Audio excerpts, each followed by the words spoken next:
আগের মতো কি আমি আপনারে দেখতে পাবো কিনা? এই দুনিয়ায় আপনি আমার নবী, আমি আপনার সাহাবী, মন চাইলেই দেখতে পাই। কাছে আসলে দোয়া করেন, জড়ায় ধরেন, ভালোবাসতে পারি। জান্নাতে যদি যায় আমার ক্লাস হবে সবার নিচে, আর আপনার ক্লাস হবে সবার উপরে।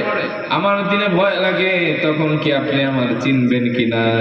আর যদি মন চায় তখন কি আপনারে আগের মতো আমি দেখতে পাবো কিনা?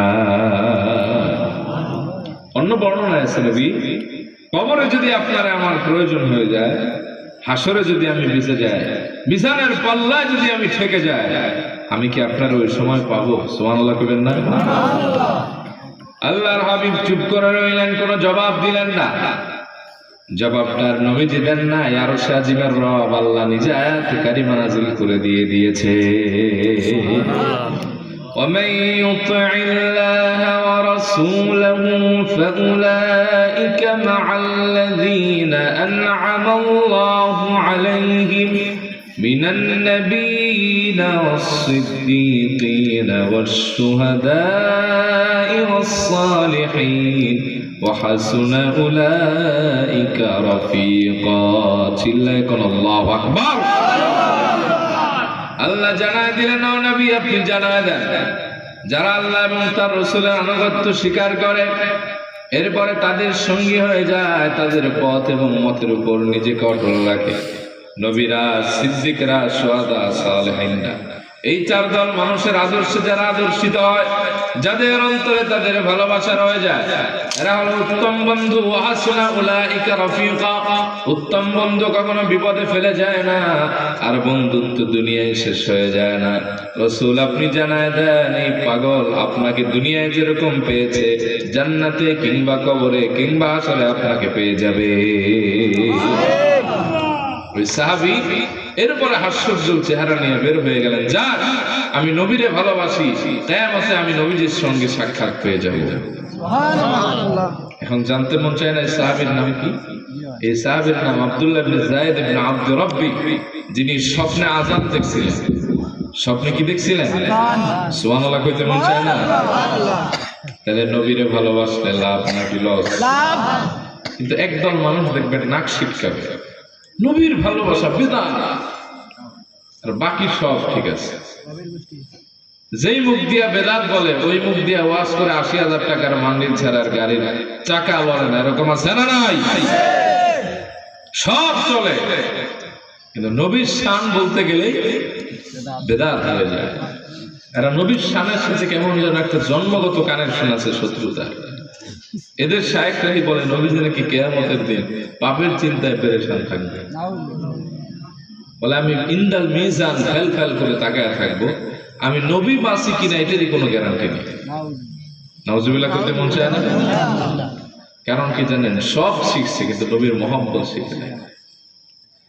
এজন্য আল্লাহর হাবিব বলেছেন, জামিউস সাগীরের বর্ণনা, আদিবু আওলাদাকুম আলা সালাসি খিসাল, তোমরা তোমাদের সন্তানদেরকে তিনটি জিনিস শিক্ষা দাও।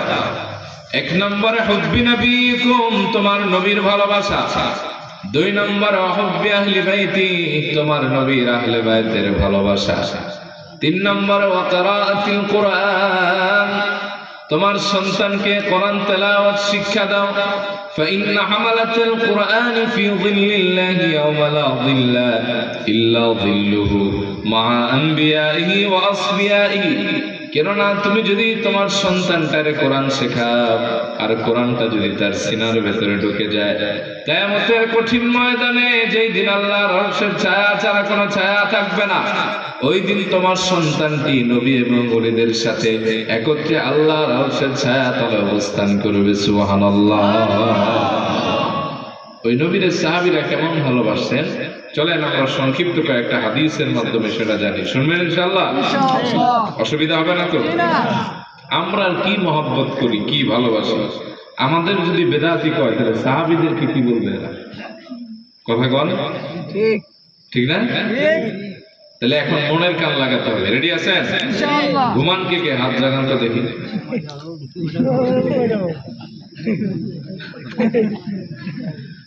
ডাইরেক্ট হয়ে গেছে আর কি,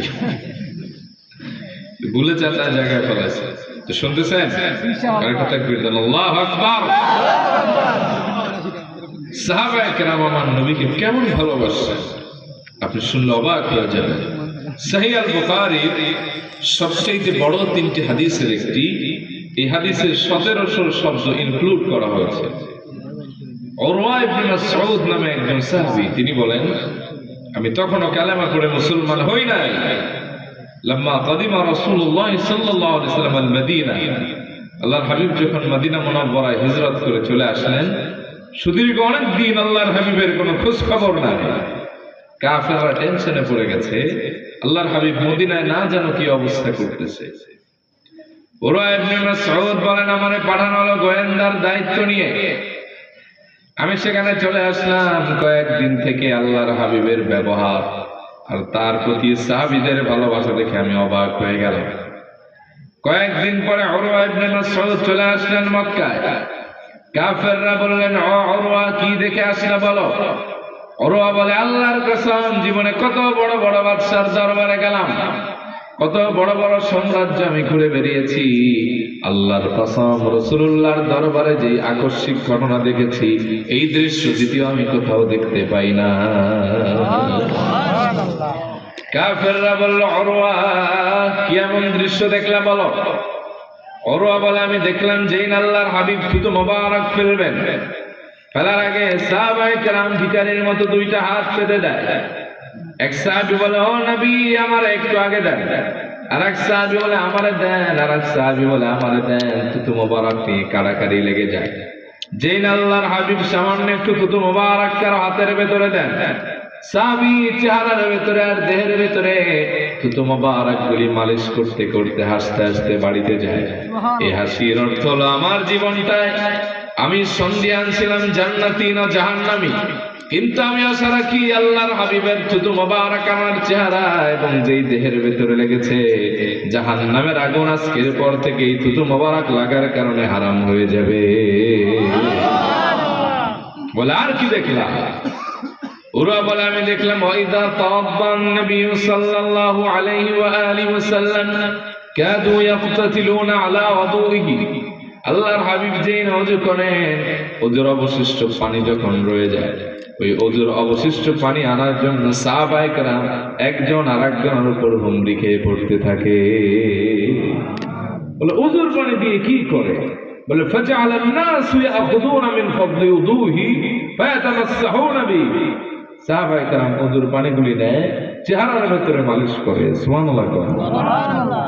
বলে, আর কি দেখলা? বলে, আমি দেখলাম আল্লাহর হাবিব একজনকে বলেছেন এই কাজটা করো, গোটা সাহাবীদের জামাত সেই কাজটা করার জন্য ঝাঁপিয়ে পড়ে। সবাই নবীজিকে হৃদয় থেকে খুশি রাখতে চায়। সুবহানাল্লাহ। এই হাদিসে দেখলেন আল্লাহর হাবিব সাল্লাল্লাহু আলাইহি ওয়া আলিহি ওয়াসাল্লামের থুতু মোবারকের জন্য সাহাবীরা কেমন পাগল। চোখের ভেতরে, চেহারার ভেতরে ওযুর পানি মাখে।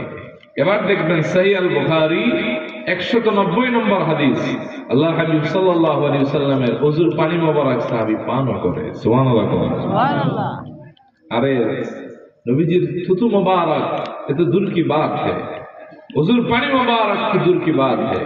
আল্লাহর হাবিবের পেশাব মোবারক পান করেছেন সাহাবিয়া। সুবহানাল্লাহ। সুবহানাল্লাহ। আল্লাহর হাবিবের রক্ত মোবারক পান করেছেন দুইজন জলিলুল কদর সাহাবী। কয়জন? এক আব্দুল্লাহ ইবনে জুবায়ের রাদিয়াল্লাহু আনহু, দুই নম্বরে মালিক ইবনে সিনান। কি নাম? মালিক ইবনে সিনান, হযরতে আবু সাঈদ আল খুদরির বাপ। একটু কমায় দেন, শুনতেছেন আপনারা? উহুদ যুদ্ধের সময় আল্লাহর হাবিব সাহাবায়ে কেরামদেরকে প্রস্তুত করছেন। হযরতে মালিক